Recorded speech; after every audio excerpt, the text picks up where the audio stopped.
لگے رہو. جب یہ لگے رہو گے مشق ہوتی رہے گی تو پھر ہمت میں قوت آ جائے گی, سستی سست پڑ جائے گی انشاءاللہ تعالی.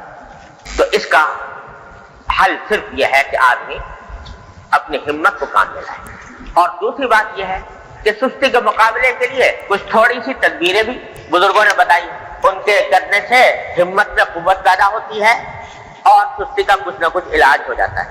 وہ کیا ہے کہ سستی کا ایک علاج یہ ہے کہ آدمی یہ تصور کرے, اس وقت کسی ایسی بات کا تصور کرے کہ جس سے وہ سستی دور ہو جائے.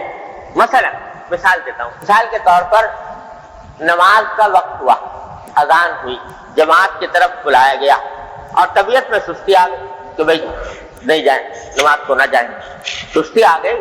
تو اس وقت یہ تصور کرے کہ آج تو اس وقت میں سستی کر رہا ہوں, لیکن اگر ٹھیک اسی وقت میرے پاس دعوت آ جائے کسی بڑے صاحب اقتدار کی, حاکم وقت مجھے بلائے کہ آؤ تمہیں انعام دے, تو کیا پھر بھی میں سستی کروں گا؟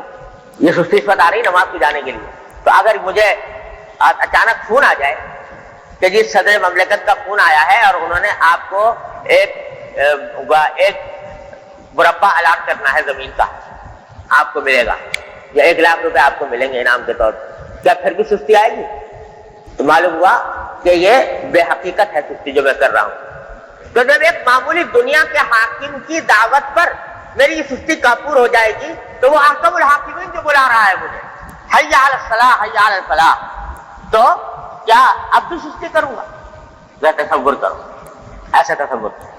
تو جب معلوم ہوا کہ یہ جو سستی آ رہی ہے یہ نماز کی اہمیت دل میں نہ ہونے کی وجہ سے آ رہی ہے, حاکم کی اہمیت ہے اور اس کے انعام کی اہمیت ہے, اس واسطے میں اس صورت میں سستی کا مظاہرہ نہیں کروں گا اس وقت, کیونکہ نماز ہے اس کی اہمیت نہیں, اس واسطے کر رہا ہوں. تو اب غور کرو کہ یہ کتنی بڑی زیادتی کی بات ہے کہ ایک معمولی سے دنیا کے حاکم, فانی حاکم جس کے ہاتھ میں کچھ بھی نہیں, اس کے لیے تو میں یہ کام کروں اور احکم الحاکم. یا مثلا گناہ کا داعیہ پیدا ہوا, یہ اللہ بچائے یہ گناہ بہت پھیلا ہوا ہے, آنکھ کا گناہ.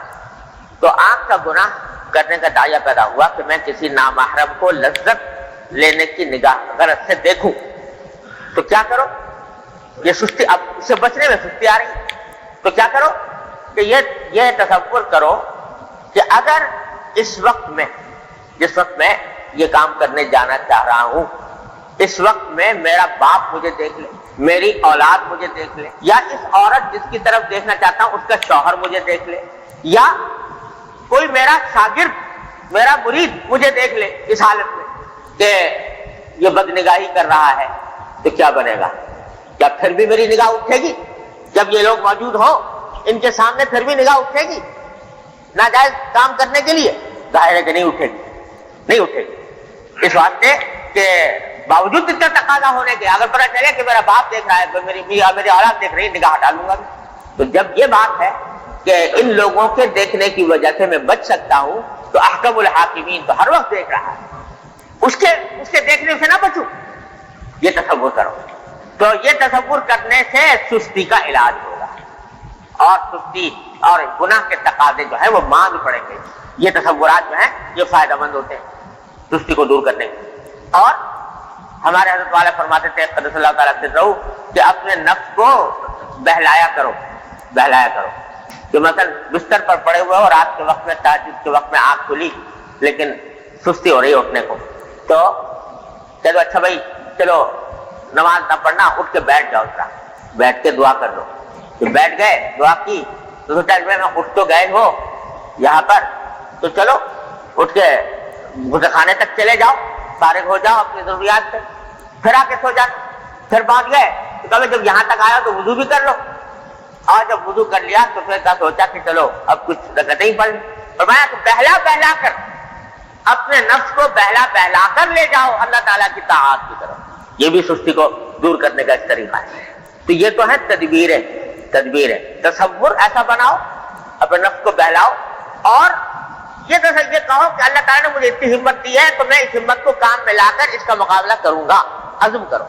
اور چوتھی چیز اللہ سے دعا مانگو, اے اللہ مجھے اس سستی سے بچا لیجیے، اس گناہ کے دائرے سے بچا لیجیے۔ مانگو، 4 کام کرو اور کرتے رہو تو انشاءاللہ یہ سستی دور ہو جائے۔ تو پہلی چیز جس سے پناہ مانگی نبی کریم صلی اللہ علیہ وسلم وہ ہے اللہم انی اعوذ بک من الکسل، اے اللہ میں آپ کی پناہ مانگتا ہوں سستی سے، واعوذ بک من الجبن، اور میں آپ کی پناہ مانگتا ہوں بزدلی سے۔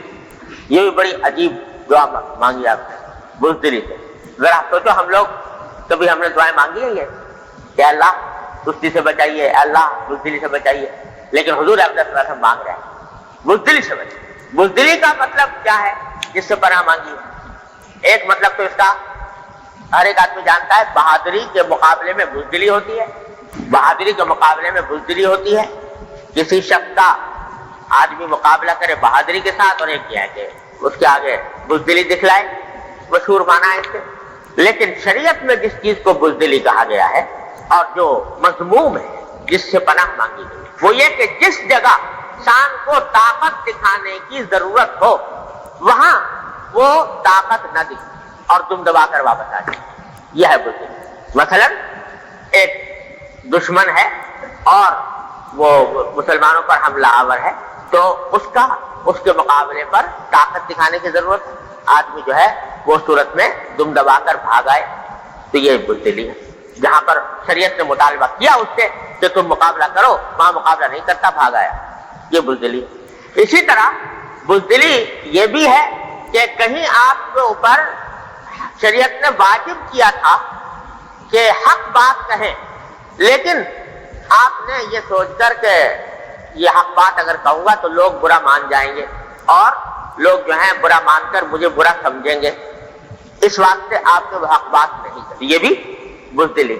اور اس بھی یہ بھی وہ چیز سے پناہ مانگی نبی کریم صلی اللہ علیہ وسلم۔ اسی طرح ایک آدمی ہے، اس کے دل میں داعیہ پیدا ہوا کہ میں کوئی نیک کام کروں، لیکن ڈر رہا ہے کہ اگر میں نیک کام کروں گا تو میرے جو معاشرے کے لوگ ہیں، آس پاس کے لوگ ہیں، وہ میرے اوپر نام رکھیں گے، مجھے ملا کہیں گے، مجھے چڑھائیں گے، مجھے تانے دیں گے، تو ان تانوں سے گھبرا کر آدمی وہ نیک کام چھوڑ دیتا ہے، یہ بھی بزدلی۔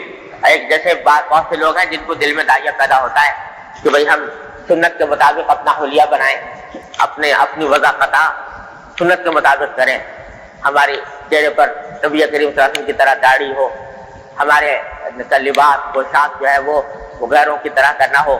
دل میں یہ خیال پیدا ہوا، دل بھی چاہ رہا ہے، لیکن اس لیے چھوڑ رہا ہے کہ اگر میں یہ کام کر لوں گا تو کوئی کہتا ملا ہو گیا، کوئی کہتا وہ رجت پسند ہو گیا، کوئی کہتا ہے کہ یہ پیچھے لوٹ گیا، کوئی مجھے تانے دے گا، کوئی میرے اوپر نام رکھے گا، لوگ کیا کہیں۔ ان لوگوں کے ڈر سے آدمی اس نیکی سے محروم ہو رہا ہے، یہ بھی کیا ہے؟ بزدلی۔ یہ ساری بزدلی کی اقسام جو نبی کریم صلی اللہ علیہ وسلم نے پناہ مانگی بزدلی سے۔ تو ایسے آدمی کو جس کو اس قسم کے اندیشے ہوں، یہ خاتون ہے، وہ بے پردہ ہے لیکن دل میں داعیہ پیدا ہوا کہ میں پردہ کر لوں شریعت کے مطابق، لیکن اندیشہ ہو رہا ہے کہ اگر میں شریعت کے مطابق پردہ کروں گی تو لوگ، عورتیں جو ہے میری ہمجولیاں، میری سہیلیاں، میرے ملنے جلنے والیاں، وہ میرے اوپر نام رکھیں گی، مجھے برا بھلا کہیں گی، تو اس کی وجہ سے ترک کر رہی ہے۔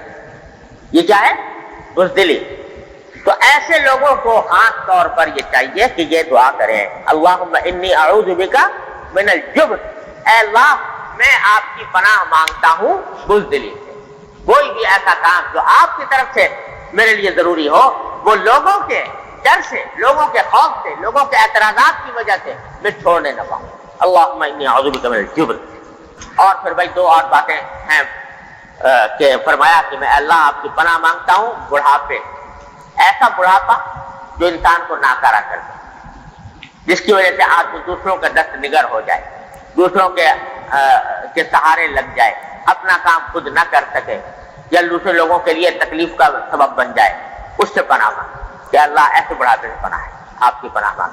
وَأَعُوذُ بِكَ مِنَ الْبُخْلِ، اور بخل سے پناہ مانگی کہ اللہ میرے مال کا جہاں خرچ کرنے کی ضرورت ہے وہاں خرچ کرنے سے میرے دل میں رکاوٹ پیدا نہ ہو اور میں اس کو صحیح جگہ پر خرچ کروں۔ یہ 4 دعائیں ہیں، 4 چیزیں ہیں جن سے نبی کریم صلی اللہ علیہ وسلم اس حدیث میں پناہ مانگی ہے۔ اللہ تبارک و تعالیٰ اپنے فضل و کرم سے رحمت سے ہم سب کو بھی اپنی پناہ عطا فرمائے۔ اگر آپ کو ہماری ویڈیو پسند آئی ہے تو ویڈیو کو لائک کریں چینل کو سبسکرائب کریں اور بیل آئیکن پر ضرور کلک کریں تاکہ ہر آنے والی ویڈیو آپ کو بر وقت ملتی رہے۔